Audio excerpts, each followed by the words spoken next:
FTP நேயர்களுக்கு வணக்கம். இன்று நம்முடன் ஐயா ரவீந்திர சிங் இணைந்திருக்கார். வணக்கம் சார். வணக்கம் சே. சமீபத்தில் சீமான் கடல் மாநாடுன்னு ஒன்று போட்டிருக்காரு. அவர் ஒரு 6 மாநாடுகள் போட்டார். மரங்கள் மாநாடு, தண்ணீருக்கு மாநாடு எல்லாம் போட்டு இப்போ கடல் மாநாடு போடுறாரு. ஸோ இது எந்த மாதிரி அரசியல், அவர் எந்த ஸ்ட்ராட்டஜியை நோக்கி போயிட்டு இருக்காரு? டெல்டாவில் அவர் போட்ட தண்ணீர் மாநாடு மிகப்பெரிய கூட்டம். அவர் எதிர்பார்த்ததோட கூட்டம் வெளியே வந்து நின்று இது பண்ணாங்க. எல்லா ஜாதிக்காரங்களும் வந்தாங்க. டெல்டாவில் பரையர் தேவேந்திர வேளாளர் தான் பெருசா சீமானுக்காக நிற்பாங்கன்னு எதிர்பார்த்த இடத்துல கலர்கள் பெரிய அளவுக்கு டெல்டாவுக்குள்ள வந்திருக்காங்க, முத்திரையர்கள் பெரிய அளவுக்கு வந்திருக்காங்கன்னா சீமானோட அந்த கூட்டம் தமிழர் கூட்டம், தமிழ் காஸ்ட் கூட்டங்கிற அளவுக்குள்ள ஒரு பொதுத்தள தன்மைக்குள்ளதான் அந்த கூட்டம் பெருசா வந்திருக்குது.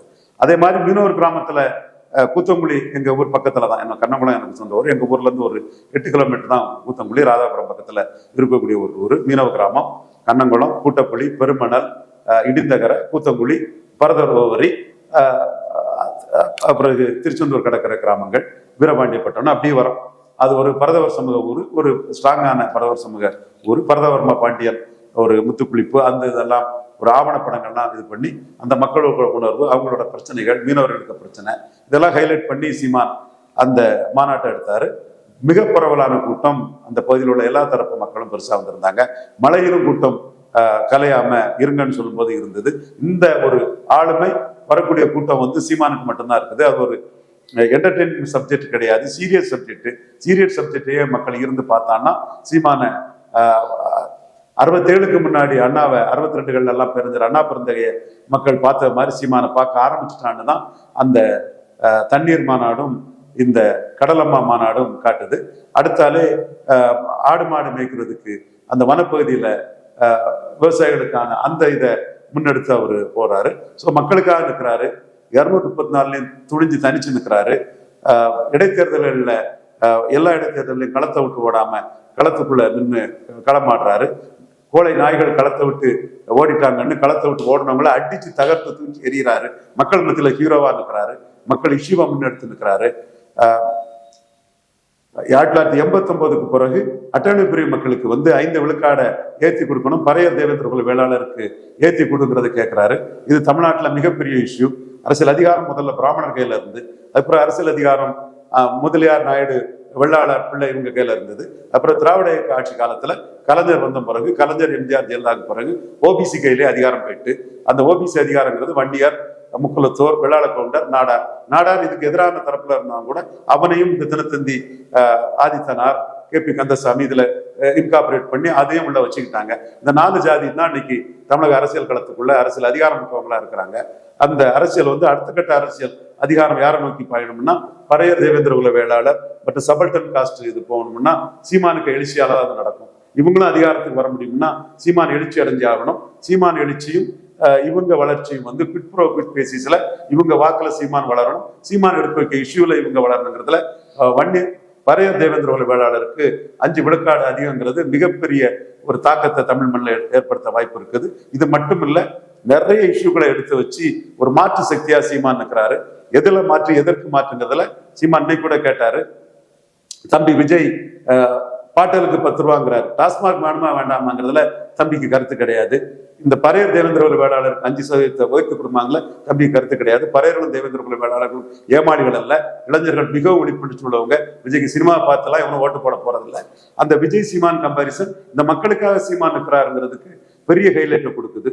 ஸோ சீமானுக்கு உழைப்பு, சீமான் எடுத்து வைக்கக்கூடிய இஷ்யூ, திமுக அண்ணா திமுக மாறுபட்டு நிற்கிறது, ஒரே குட்டையில் உரிய மட்டைகள் சீமான் அடிச்சு விளையாடுறது, அண்ணாமலை நீக்கப்பட்டது, ஈரோடு கிழக்குல என்டிஏ நிற்காதது, இது எல்லாமே சீமானுக்கு ஒரு பெரிய பூஸ்டர் கொடுக்க போகுது. அதற்கான உழைப்பும் தகுதியும் திறமையும் எல்லா நியாயங்களும் சீமான் பக்கத்துல இருக்கு. தகுதியானவரா மக்கள்ல ஒருத்தரா நின்று மக்கள் பிரச்சனைகளை முன்னெடுத்து சீமான் வளர்ந்துட்டு வராரு. அதுல ஒண்ணுதான் அந்த கடலம்மா மாநாடு. கடலம்மா மாநாடு அவருக்கு பெரிய வெற்றி. நீங்க அவருடைய வளர்ச்சிங்கிறது சீனமங்கில் மாதிரி 2026 பெரிய ஜம்பிங்கா இருக்கும். இன்எலிஜிபிள், இன்காம்பிட்டன்ட், மண்குதிரை, sand pony, Vijay Seeman comparison சீமானுக்கு பெரிய பிளஸ்ங்கிறது இன்னைக்கு மக்கள் மத்தியிலே தெரிய வர ஆரம்பிச்சிட்டு. பிரசாந்த் கிஷோருக்கு விழுந்த அடியை விட மோசமான அடி விஜய்க்கு கிடைக்கும். பிரசாந்த் கிஷோராவது களத்துல எலிஜிபிளா நின்னாரு. விஜய் என்எலிஜிபிளா மண்குதிரையா களத்துக்குள்ளே வந்து நின்றுட மாட்டாருங்கிறது எல்லாத்துக்குமே தெரியுது. விஜய்கிட்ட கான்செப்ட் இல்லை, ஸ்ட்ராட்டஜி இல்லை, வெறும் பிராண்டிங் மட்டும்தான் இருக்குது. சீமான்ட்ட கான்செப்ட் இருக்குது. இயல்பா சுயம்பா எழும்பி வந்தவர் எந்த மக்களுக்காக நான் இருக்கிறேன்னு தெளிவுபடுத்துறாரு. தமிழ் தேசிய அடையாளத்தை முன்னிறுத்துறாரு.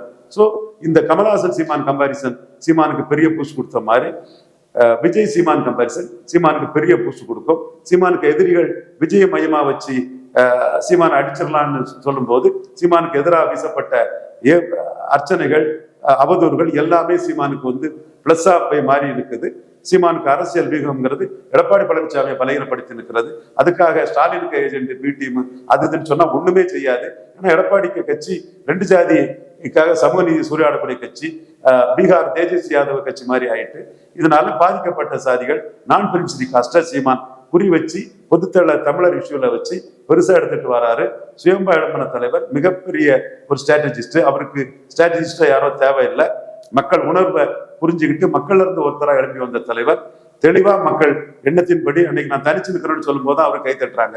ஸோ தனிச்சு நிற்கிறது, எல்லா தேர்தலும் நிற்கிறது, வெகு மக்களின் இஷ்யூ எடுக்கிறது, கன்ஷிராம் நிதிஷ்குமார் பாணியில பாதிக்கப்பட்ட அதிகாரம் இல்லாத மக்கள் இஷ்யூ எடுக்கிறது. இது எல்லாம் சீமான பெரிய அளவு அர்த்தம் 2026 இந்த காட்சிகளை காணும் என்று நான் உறுதியா நம்புறேன். இல்ல இப்போ சீமான் வந்து நீங்க காசன்சஸே நடத்தாம எப்படி வன்னியர் பத்திர வசம் கொடுத்தீங்கன்னு கேட்டேன்ல.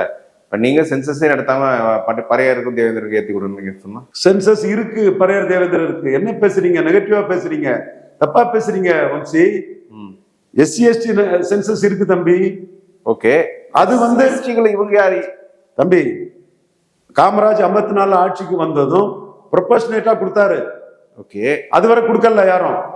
அதுக்கப்புறம் முத்தமிழறிஞர் கலைஞர் அவர் இருக்கும் திசையை நோக்கி வணங்குறேன், சமூக நீதிக்காக கேட்காமலே கொடுத்தாரு. அந்த மனுஷன் மிகப்பெரிய சமூக நீதியாளர்.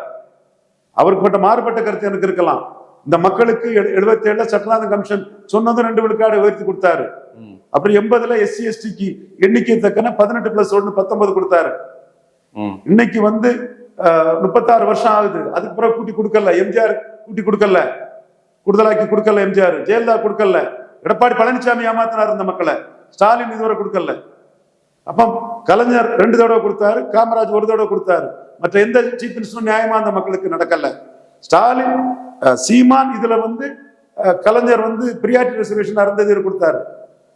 அன்னைக்கு அருந்ததியர் மக்களும் புறமொழியாளர்கள் ஆதரவும் ஸ்டாலினுக்கு பெருசா இருக்கு. அருந்ததியர்கள் வந்து கலைஞர் தெய்வமாட்டே வணங்குறாங்க. இன்னைக்கு அருந்ததி கிராமங்கள்ல இந்த வளர்ச்சிக்கு வந்து கலைஞர் தான் காரணம்னு அவங்க கலைஞரை வந்து ஒரு தெய்வங்கிற லெவல்ல செல வச்சு வணங்குறாங்க. எதிர்பார்த்துக்க முடியாது இந்த மக்களோட விழிப்புணர்ச்சி. அதை தொடர்ந்து வந்து இது ஈரோடு கிழக்கு எலெக்ஷன்ல அருந்ததியில தமிழ்நாடு ஃபுல்லா கன்சால்டேட் பண்ணக்கூடிய பொலிட்டிக்ஸை தான் மு.க. ஸ்டாலின் பண்ணாரு. சீமான் அதை எடுத்து விளையாடும் போது பிறமொழி சகோதரர்களும் தேவாங்கர் செட்டியார், 24 சிலை செட்டியார், நாயுடு, ரெட்டி, மற்ற பல லிங்குஸ்டிக்கும் ஸ்டாலினை நோக்கி நகர்றாங்க. ஸ்டாலின் அது கன்சால்டேட் பண்றாரு. பெரியார் மண்ணல்ல பெரியாரே மண்ணுங்கிறது ஒரு சைடு ஸ்டாலினுக்கு உயர்த்தி கொடுக்குது. பெரியார் உங்களை படிக்க வச்சாங்கன்னா உதயசீலனுக்கு போடுங்க, காமராஜ் படிக்க வச்சாங்கன்னா எனக்கு போடுங்கன்னு சீமான் சொல்றது தெளிவான ஒரு போலரைசேஷன். மூணாவது இன்னொரு போலரைசேஷன் தமிழ் மண்ணுக்குள்ள தெளிவா உருவாயிட்டு இருக்குது. சீமான் அதை தனக்கு பொலிட்டிக்கல் கெயின் வர்றதுனால நியாயத்தின் அடிப்படையில் சொல்றாரு. 89க்கு பிறகு இந்த மக்களுக்கு ஏற்றி கொடுக்காததே 4 சீஃப் மினிஸ்டர் கொடுக்கல. அதைத்தான் சீமான் போல்டா கேட்கிறாரு. நீ ஓபிசி பொலிட்டிக்கல் டாமினேஷனுக்கு எதிராக பறையர் தேவேந்திர வேளாளருக்கா ஒரு தலைவர் கேட்கிறதே மிகப்பெரிய துணிச்சல். தாழ கடப்பாரை தற்காப்பதே தர்மங்கிற ஐயா வைகுண்டர் வெளியில வந்த ஒருத்தனாலதான் இது கேட்க முடியும். அந்த கேள்வி சீமான் கேட்கிறாரு. நியாயமான கேள்வி, டேட்டா இருக்கு, எல்லாமே இருக்கு. எல்லாம் கிறிஸ்தாஸ் காந்தி கிட்ட டேட்டா இருக்குதுங்க. IAS officer. நான் இப்ப அடுத்த தடவை வேணா பேசணும், இது ரொம்ப டீப்பா போக வேண்டாங்கிறதுக்காக நான் பேசல. இதுல ஸ்டாலினுக்கும் சீமானுக்கும் தான் அரசியல். அருந்ததியரும் புறமொழியாளரும் ஸ்டாலின் கன்சல்டேட் ஆவாங்க. இதுல பிற்படுத்தப்பட்ட தமிழ் சமூகங்கள் இந்த இஷ்யூவை பேசும்போது இந்த இஷ்யூவை பேசுங்க. வம்சி குறுக்கு சால் ஓட்டாதீங்க சார். நீங்க 89க்கு மேல இவங்களுக்கு ஏத்தி கொடுக்குறேன்னு சொல்றீங்க. 89க்கு மேல எந்த கேஸ்டுக்கும் ஏத்தி கொடுக்கல. 89ல செட் ஆனது 69 தான் இன்னும் இருக்கு. அது உண்மையை சொன்னா அது வந்து அது ஜெயலலிதா கொடுத்த தப்பா ஒரு குரூப்ஸ் சொல்லி சுத்திட்டு இருக்கு. ஜெயலலிதா வரதுக்கு முன்னாடியே 89 69% இருக்கு. இல்ல வம்சி, ஜெயலலிதா வந்து அதுக்கு கான்ஸ்டிடியூஷன் இது கொடுத்தாரு. ஜெயலலிதா நரசிம்மராவ் கொடுத்தாரு. ஜெயலலிதா முயற்சி பண்ணாங்க. அதான் சொல்ல வர்றேன். எங்க ஐயா மூப்பனார் அதுக்கு முயற்சி பண்ணாரு. 30 MB அவங்க வச்சுட்டு இருந்தாங்க. இவரு வாழப்பாடு ராமமூர்த்தி இது பண்ணாரு. அதுல ஜெயலலிதா கூட சேர்ந்தாதான் எம்பிஜேக்குங்கிற இது மைனாரிட்டி கவர்மெண்ட் நரசிம்மராவுக்கு இருந்தது. சங்கத்தில் சர்மாயோ உடனே கைது போடுறதுக்கு ஜெயலலிதா இன்ஃபுளுன்ஸ் பண்ணாங்க. ஜெயலலிதா மூப்பனார், வாழப்பாடி ராமமூர்த்தி, நரசிம்மராவ் கவர்மெண்ட் மீண்டும் பிரதமராக வரணும்னா தமிழ்நாட்டுக்கு 40 தேவைங்கிறதுனால எல்லா இதுலையுமே பண்ணாங்க. அது யாருமே அதை ஏற்று பண்ண அந்த டிராப்டை தயார் பண்ணி கொடுத்ததும் ஐயா வீரமணி தான். இது பொது தளத்துல உள்ளது, எல்லாருக்குமானது. இதுல காமராஜ் 54ல உயர்த்தி கொடுத்தது மாதிரி, 74ல கலைஞர் ஐயா 2 உயர்த்தி கொடுத்தன மாதிரி, 89ல SC/STக்கு கலைஞர் ஐயா 18+1 ஒரு தடவை உயர்த்தி கொடுக்க மாதிரி கலைஞர் தான் 3 விழுக்காடு பெரிய அளவில் உயர்த்தி கொடுத்துருக்கிறாரு. நான் அந்த இடத்துக்குள்ள கலைஞரை மனசார உளமாற பாசிட்டிவ் சோசியல் ஜஸ்டிஸுக்காக பேசக்கூடியவங்களுக்காக கலைஞர் நான் பாராட்டி போல கடமைப்பட்டிருக்கிறேன். அந்த இது இன்னைக்கு 26, 11, 37, 38 வருஷமா அது நடத்தல. சீமான் அதை கேட்கிறாரு, இந்த மக்களுக்காக கேட்கறதுக்கு நான் இருக்கேன்னு சீமான் எழும்பி வராரு. விஜய்க்கு இதுல ஸ்டாண்டே கிடையாது. திருமங்கலம் சரத்குமார் மாதிரி முகத்துக்கு ஓட்டு போடுவான், எம்ஜிஆருக்கு நாடியில வெட்டு, எனக்கு நாடியில வெட்டு, எம்ஜிஆருக்கு திண்டுக்கல், எனக்கு திருமங்கலங்கிற மாதிரி விஜய் ஜானாரிசாமி இஷ்யூ என்னன்னே தெரியாம, மக்கள் உணர்வு என்னன்னே தெரியாம முட்டாள்தனமா அரசியலை பண்ணிட்டு இருக்காங்க. மிகப்பெரிய ஏமாற்றத்தை சந்திப்பாங்க. இந்த மக்கள் விவரமான மக்கள், தங்களுக்காக யாருக்காண்டி புரியுறாங்க. 35 ஆண்டுகளாக தங்களுக்காக கேட்கப்படாத கோரிக்கையை துணிஞ்சு ஒருத்தன் கேட்கிறான்னா அது செந்தமிழன் சீமான் தாங்கிறத அவங்க உணர்றாங்க.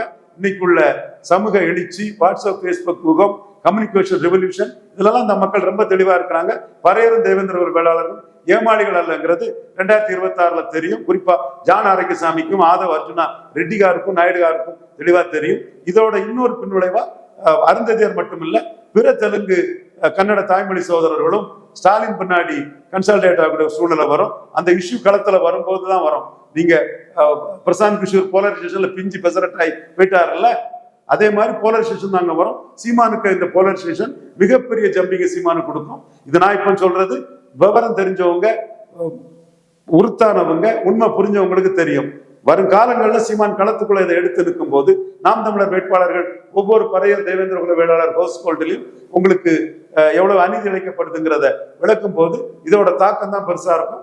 அருந்ததியர்கள் ஃபுல்லா உதயசூரியன் பின்னாடி கன்சால்டேட் ஆவாங்க. இதுதான் நடக்க போகுது. இல்ல இப்ப நீங்க கேக்குறது இப்ப ஒட்டுமொத்த எஸ்சிக்கு ரிசர்வேஷன் இன்க்ரீஸா இல்ல பழைய தேவேந்திரர்களுக்கு உள்ளொதுக்கீடா? ஒட்டுமொத்த எஸ்சிக்கு தான் கேட்கணும். நான் அதைத்தான் கேட்கிறேன். அருந்ததியருக்கு லாபம் தானே அது? நான் அதைத்தான் கேட்கிறேன் வம்சி. சீமான் தமிழ் தேசிய அரசியல்ல பரையர் தேவேந்திரர்கள் வேளாளருக்காக அவர் போலரைஸ் தான் பண்றாரு. அது அக்ரி, அவர் அதான் பண்றாரு. அப்ப அதுல அருந்ததியருக்கு லாபம் இருக்குல்ல? கண்டிப்பா எண்ணிக்கை தக்கன கொடுக்கணுங்கிறதுல தானே என் கருத்தா நான் முன் வைக்கிறேன். சீமான் அந்த இடத்துக்குள்ள செக்ரிகேட் பண்ணி பரையர் தேவேந்திர குல வேளாளர்னு அடிக்கிறாரு. அதுல என் மக்களுக்கு பெரிய லாஸ் வந்துட்டு, பிரியாட்டி ரெவல்யூஷன்ல லாஸ் வந்துட்டுன்னு அவர் மக்கள்னு தமிழ் தேசிய இதுல பண்றாரு. நான் இந்திய தேசியம் இருக்கக்கூடியவன் இவரு சகோதரர் நெல் முருகனுக்கு கேபினெட்டே கொடுக்கணும்னு நான் பேசிட்டு இருக்கிறேன். முருகனுக்கு மந்திரி சபை முதல்ல கொடுக்கணும்னு சொன்னா நான் தான். எப்ப பார்த்தாலும் முருகன் என்ன அண்ணே நீங்க தான் ரெகனைஸ் பண்ணிக்கிடுவாரு. அந்த நன்றி உணர்வு முருகன் இருக்குது. இப்போ அவருக்கு கேபினெட் அருந்ததியரை கொடுக்கணும். அது தமிழ்நாட்டை தாண்டி இங்க மடிகா, ஆந்திரா, கர்நாடகா, தெலுங்கானா வச்சு கொடுக்கணுங்கிற கருத்தை நான் சொல்லக்கூடியவனா இருக்கிறேன்.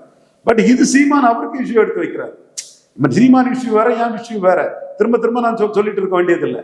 மற்றவங்க கில்லிங் இன் சைலன்ஸ் சகோதர சீமான பண்றதுனால சீமானுக்கு இதுல பெரிய வாய்ப்பு இருக்குங்கிறத நான் எக்ஸ்போஸ் பண்ணி அதை மீண்டும் ஹைலைட் பண்ணி கொடுக்குறேன். அவ்வளவுதான். இதுல சீமான் தமிழ் பெரும்பாவட்ட ராவணன்னு சொல்லுவாரு. நான் ராவண சிவபக்தன்.